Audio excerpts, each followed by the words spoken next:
The tone of the script was intimidating because it was so particular, and I thought that the combination of things that it was trying to pull off typically don't go together. And I thought that, if the right people came together, that it could be done, and we could strike that tone, because it's like it's very faithful to being a full-blown comedy, a full-blown love story, a full-blown action movie. And so Jesse is kind of one of the only people that I would have been comfortable doing that with.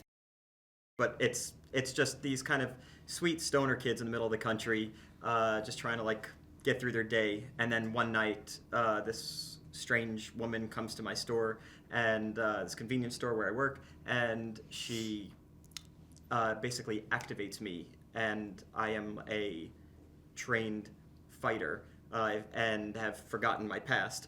And then the CIA is coming to wipe us out, so we have to defend ourselves. Me using my kind of special fight training that I've learned and forgotten about, and also anything we can get our hands on. Like, so the first time I have to defend myself, I'm eating a bowl of soup, so I have to use a spoon. I think the audience probably will be able to put themselves in our shoes. We're not like action stars, we're like real people, and I think people will be able to like kind of live vicariously through us and both be like terrified with us and also kind of feel like that heroic feeling that you feel when we're actually defending ourselves. It's cool to watch two people that look fairly incapable stand together and find this like unity and strength, and in a heightened situation, that, your true colors usually come out. And so like you see these kids that are like kind of stunted and weird and smoke a lot of pot, and then all of a sudden they're like, wow, we know who we are now, and like you make so much more sense to me. And then so the love story is really satisfying, so it's like, sweet. Probably the most unusual scene of the movie is towards the end of the movie. There's like a big fight in a Walmart type store, and we are both on opposite ends and trying to get to each other and trying to basically defend ourselves in order to meet each other. And again, we're like pacifists. We don't like violence, so we don't come with weapons. So we just end up using whatever's in the store. And it's really creatively done. It's also really creatively shot because it looks like it's one fluid shot.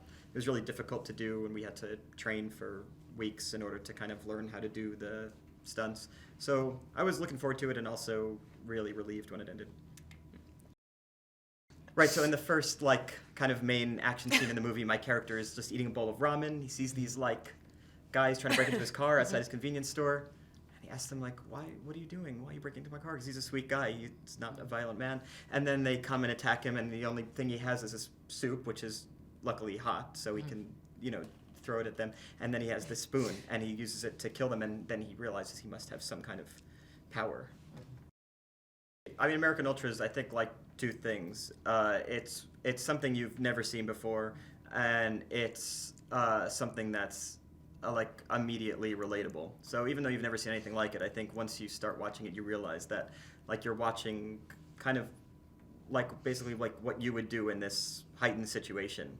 And so it's really fun because you can kind of like live vicariously through it.